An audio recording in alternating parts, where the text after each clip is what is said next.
ce mercredi 21 avril sera la journée mondiale de la créativité et de l'innovation. Pour célébrer cette journée, j'ai choisi une phrase du regretté Michel Serres. Il écrit dans l'un de ses derniers ouvrages, Le Gaucher boiteux, « Je ne connais aucune méthode qui ait jamais ouvert à quelque invention, ni aucune invention trouvée par méthode. » Cette phrase pose la question de la créativité, de l'éventuelle programmation de la créativité. Une société peut-elle décider de produire des inventeurs, des créateurs, comme on produit du blé, comme on fabrique des réfrigérateurs? C'est éminemment douteux. Sans doute peut-on mettre en place des politiques un peu plus favorables à l'innovation. Sans doute peut-on mettre en œuvre des méthodes éducatives qui favorisent d'une certaine manière la créativité. Mais la limite est vite atteinte.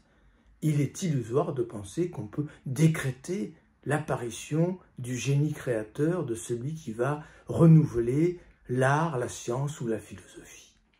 Bien avant l'apparition de l'homme, la vie a été fantastiquement créatrice. Alors, pourquoi ne pas prendre modèle sur la vie? Pourquoi ne pas se plonger dans ce que Michel Serres nomme très joliment le fleuve artiste de l'univers et de la vie? Comment la vie a-t-elle procédé? Elle a laissé agir le hasard. Elle a procédé par sauts aléatoires, par émergence imprévisible. Eh bien, c'est peut-être à l'école de la vie qu'il faut se mettre pour favoriser la créativité. Le philosophe Nietzsche était un grand amoureux de la Grèce antique et de l'Italie de la Renaissance, les deux périodes pour lui les plus extraordinaires de la civilisation.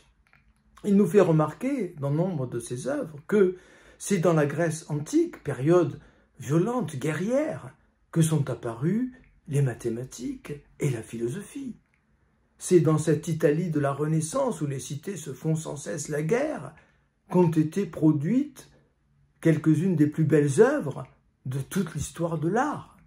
Alors, essayons de nous mettre à l'école de la vie. Michel Serres, 4 ans avant de tirer sa révérence, dans ce même livre, Le Gaucher boiteux, écrit « Nul ne prévoit l'invention, ni ne la prépare ». Alors, mettons-nous à l'école de cette belle humilité.